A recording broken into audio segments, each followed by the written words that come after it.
Olá, seja muito bem-vindo a mais este vídeo. Eu sou Adolfo Clay e no vídeo de hoje eu quero conversar com vocês acerca de como que um livro pode estragar ou modificar a visão de algumas pessoas ou de muitas pessoas acerca de uma questão histórica ou uma questão religiosa ou por aí vai. Bem, primeiro passo eu vou pedir para que você se inscreva no canal, assine as notificações e me acompanhe até o final desse vídeo. Hoje eu estarei falando um pouquinho sobre o Código da Vinci, esse livro aqui, tá? Encontrei ele na Feira do Rolo, um amigo meu guardou ele para mim, eu acho, mas tudo bem. E o que é interessante é que esse livro aqui ele coloca 10 milhões de livros vendidos em todo o mundo. Um livro desse, Código da Vinci, Dan Brown. O que é interessante? Esse livro aqui, ele é um romance escrito pelo Dan Brown, em que ele mostra que existia uma possibilidade de uma família de Jesus, né? Os possíveis descendentes de Jesus e de um grupo que protegia isso e que, nossa, e aí ele cita alguns documentos aqui, um romance, um simples romance.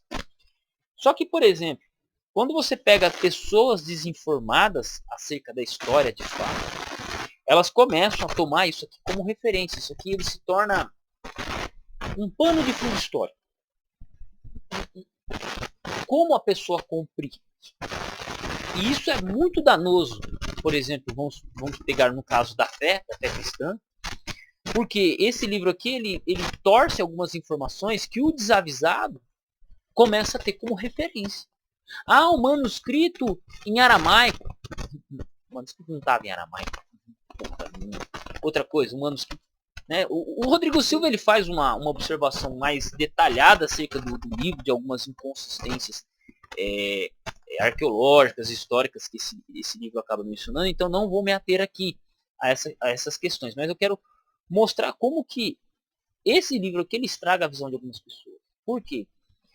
Minha mãe não é uma pessoa formada em teologia, minha mãe não é uma pessoa que entende de Bíblia, e não é uma pessoa nem... É uma pessoa religiosa, ia na igreja católica, ora frequentava sempre espírita, e ora, tranquilo, ora frequentava sempre espírita, tranquilo, sem problema.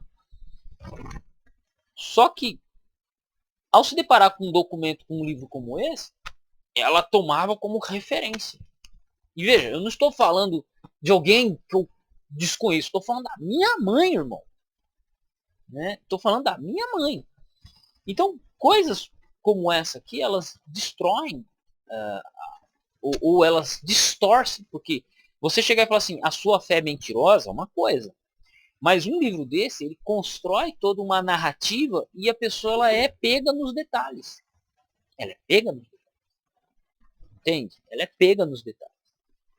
A mesma coisa foi com a questão do livro de Mormon, né? Eu fui conversar com uma pessoa um tempo atrás acerca disso, e o cara veio querer tirar uma coisa. Eu falei, mano, você encontra evidência arqueológica, por exemplo, e eu tive que mencionar para ele, ó, tá, você crê nisso e tal, mas você tem evidências arqueológicas, por exemplo, de Roma, do antigo Israel, de tribos indígenas que moraram, que viveram aqui há 2000 anos atrás, aqui no Brasil, 600 anos atrás, 700 anos atrás.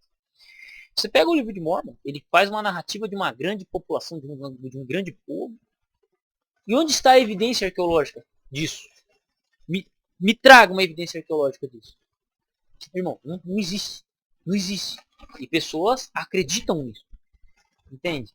E veja que a questão não é nem, é uma religião falsa, uma religião verdadeira, ou isso. A questão é, a pessoa ela olha, acredita naquilo que ela está lendo, mas se você pedir referência bibliográfica daquilo, opa, disse que tem uma tribo indígena que viu Jesus voltar após a ressurreição dele, e que não sei o que viu ali no meio, no norte dos Estados Unidos.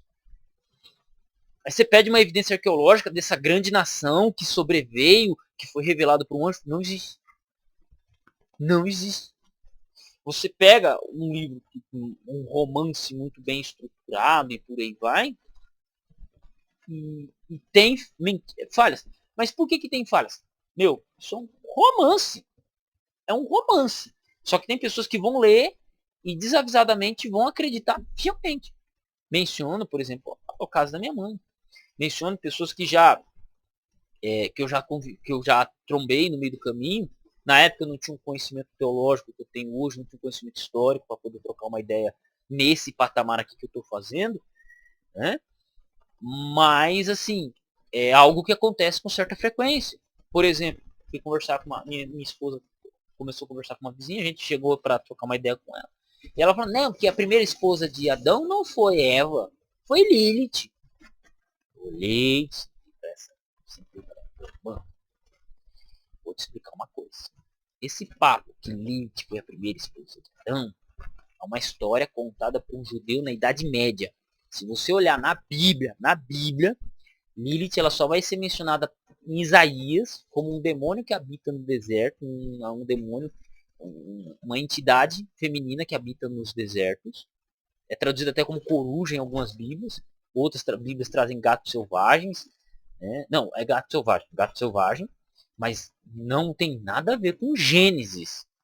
Isso aí é história de judeu cabalístico do segundo, 12º século, da época medieval. Isso não encontra respaldo na Bíblia. Ela teve que engolir seco porque a pessoa acreditava numa mentira. Evidente. Acreditava numa mentira. E aí a gente vai vendo como que essas histórias moldam, como que essas histórias, livros, assim, moldam a crença das pessoas. E assim segue. E assim segue. Então é muito importante a gente olhar, observar, analisar, estruturar, reforçar e trazer luz a muitas vezes um tema que as pessoas não estão atentas.